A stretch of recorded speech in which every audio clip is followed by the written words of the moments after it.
The morning sun glinted off Crystal Lake, its surface a mirror of sapphire tranquility, as I, Sarah Thompson, savoured a steaming mug of coffee on my deck. The air carried the crisp scent of pine and the distant hum of a fishing boat. Across the cul-de-sac, a scream shattered the peace, a raw, guttural wail that could have woken hibernating bears.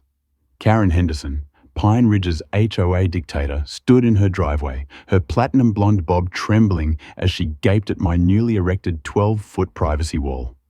Built of treated cedar and reinforced concrete, it rose like a fortress, obliterating her million-dollar lake view and casting her McMansion's front porch into shadow.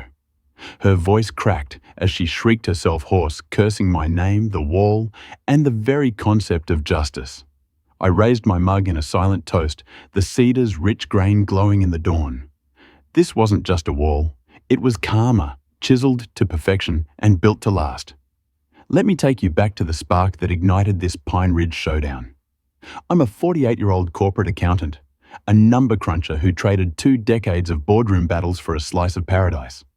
2 years ago, I bought a modest 3-bedroom ranch house on Lakeside Drive, a quiet street in Pine Ridge, a gated community 40 miles west of Austin. The property was a dream. Some 200 square feet of cozy hardwood floors, a wraparound deck, and a backyard that sloped gently to Crystal Lake's shore, complete with a private dock and a sandy beach maintained by the previous owners for 30 years. From my deck, I could watch herons skim the water at dusk, their wings slicing the golden light. The HOA's glossy brochure promised serenity and community, and during my walk-through, neighbours waved from their manicured lawns, their smiles warm. But I missed the warning sign across the cul-de-sac. Karen Henderson, peering through her curtains like a hawk tracking prey. Her 5,000-square-foot McMansion, a gaudy sprawl of faux Tuscan columns and imported marble, loomed over the street, its elevated lot granting a commanding lake view. Over my roofline. What it lacked was direct water access. The developer had cruelly placed her property just beyond the lake's edge, forcing her to trek half a mile to the public beach or, as I'd soon learn, to covet mine. The first few months were idyllic. I spent weekends kayaking, the paddle's rhythmic dip lulling me into peace. I hosted small barbecues, my grill sizzling with burgers as neighbours swapped stories under string lights. I planted native wildflowers, bluebonnets and Indian paintbrush that danced in the breeze, a nod to my late mother's love of Texas flora. Life felt like the reward for 20 years of spreadsheets and sacrifice.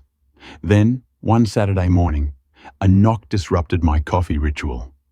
Karen stood on my porch, clad in designer athleisure that cost more than my monthly mortgage, a clipboard clutched like a scepter, her Botoxed face locked in a smile that didn't reach her ice-blue eyes. "Sarah, I'm Karen Henderson, HOA president," she chirped, her voice syrupy. "We need to discuss maintaining Pine Ridge's standards." My kayak rack, she claimed, was 2 inches too close to the property line. My deck chairs weren't from the approved vendor list. My wildflowers? Weeds, per subsection 12.4 of the landscaping guidelines. I nodded, adjusted the rack, swapped the chairs, and yanked the flowers, assuming compliance would end it. I was wrong. Catastrophically so. Weeks later, I noticed strangers in my backyard, a family snapping selfies by my dock, a couple lounging on my beach, a teenager fishing from my pier. When I confronted a middle-aged pair in Hawaiian shirts, they apologized, flustered, and showed me their phones. My blood froze. They were guests of the Henderson Lakeside Retreat, a vacation rental Karen listed online for $300 a night, touting exclusive lake access and private beach privileges. The photos showcased my dock, my beach, even my kayak propped against the pier. She'd turned my property into her profit machine without a shred of permission. Fury propelled me across the cul-de-sac, where I found Karen power washing her driveway, her designer sunglasses glinting in the noon sun. I held up my phone, the listing glaring. "Karen, you're advertising my property as yours. This stops now." She didn't flinch, her smile sharpening. "Sarah, the lake view's a shared asset. It boosts everyone's property values. Per HOA rules, you can't block the community's enjoyment of natural features. If you interfere, I'll fine you for violating our harmony clause. Her condescension made my teeth grind. Be grateful, she added. My rentals bring quality visitors to Pine Ridge. She resumed washing, dismissing me like a servant. That night, I pored over the HOA bylaws, a 60-page tome of bureaucratic jargon, my desk lamp casting shadows across highlighted pages. A gold mine emerged. Property owners could install privacy structures, fences, walls, landscaping up to 12 feet, using approved materials with city permits. A grandfather clause protected pre-HOA property rights, like my dock and beach access. Karen's harmony clause was toothless without board approval, and her rental scheme violated trespassing laws. I called Derek Nguyen, a college friend turned property lawyer, whose Austin office was stacked with HOA battle trophies. Over a late-night Zoom, he reviewed the bylaws and laughed, his voice crackling with glee. Karen's handed you a royal flush. She's trespassing, committing fraud, and misinterpreting the rules. We could sue, but let's hit her where it hurts, her view. He suggested a privacy wall, built to code, to block her lake vista while preserving mine. It's legal, poetic, and she'll hate it, he grinned. I spent 2 weeks planning with military precision. A surveyor mapped my property lines to the inch, his laser tools blinking in the dusk. I secured city permits, navigating bureaucracy with gritted teeth. An architect, recommended by Derek, designed a 12-foot wall of cedar panels and concrete posts, its footprint hugging my boundary with Karen's lot, angled to kill her view while framing mine like a postcard. The materials, natural cedar, neutral stain, met every HOA guideline. I hired a construction crew, led by a grizzled foreman named Hank, who promised a weekend build for rush fees. For an HOA, Karen? Hank chuckled, cracking his knuckles. We'll make it art. I scheduled the project for Memorial Day weekend, knowing Karen's annual HOA board barbecue would draw a crowd to witness her downfall. The cost stung, $25,000, but freedom and vengeance were priceless.